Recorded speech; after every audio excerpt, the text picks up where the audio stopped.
Bonjour tout le monde, j'espère que vous allez bien. On va revenir vite fait parce que j'aime bien débriefer l'info du foot sur comment Neymar est en train de tout perdre en ce moment. Je pense que moralement ça doit être assez catastrophique.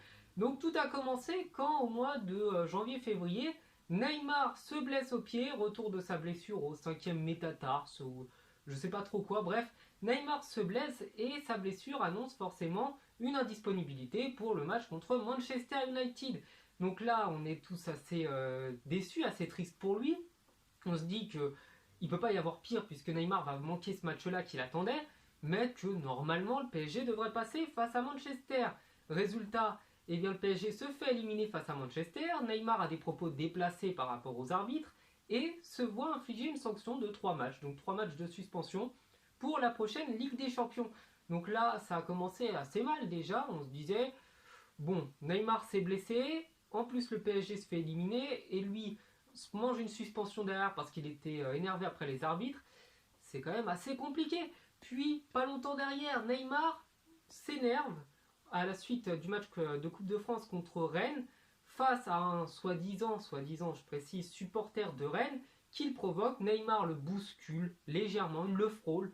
Le gars décide de porter plainte. Bien sûr, la justice ne lui donne pas raison, mais la Fédération française de football, la LFP, tout ça et toute cette mafia, décide de suspendre Neymar pour 3 matchs parce qu'ils considèrent bien que les actes de violence comme celui-là, qui étaient monstrueux, n'ont pas leur place sur un terrain de football. Donc c'est vrai que on n'a pas bousculé un adversaire, blablabla. Bla bla. Mais il y avait provocation et au final, c'est quand même Stavrotti qui a eu gain de cause. Donc Neymar se prend 3 matchs de suspension. On se dit quand même là, c'est pas de bol. Il prend 6 matchs en tout en Ligue des Champions et en Championnat de France pour rien.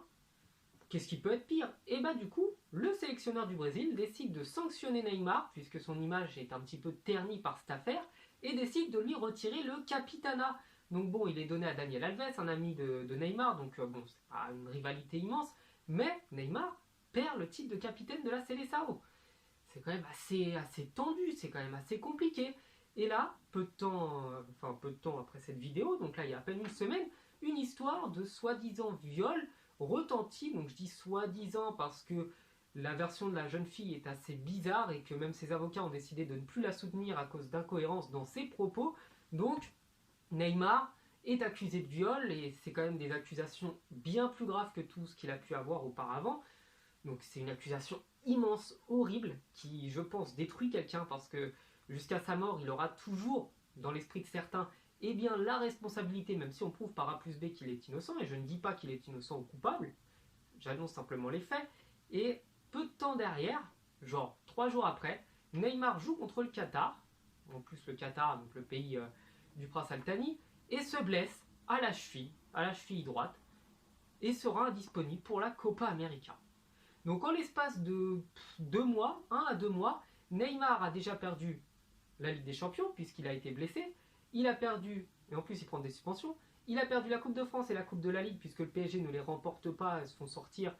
Et il se prend en plus 3 matchs de championnat de France de suspension.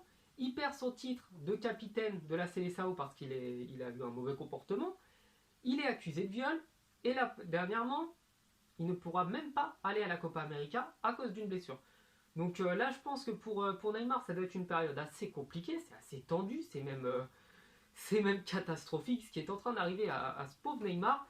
Donc voilà, je voulais revenir sur l'actualité. J'espère que dans 6 mois, 1 an, on aura totalement oublié ces histoires-là et que Neymar pourra se concentrer sur ce qu'il fait le mieux, à savoir jouer au foot.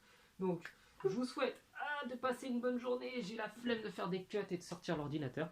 Donc je vous dis à la prochaine, passez une bonne journée, ciao.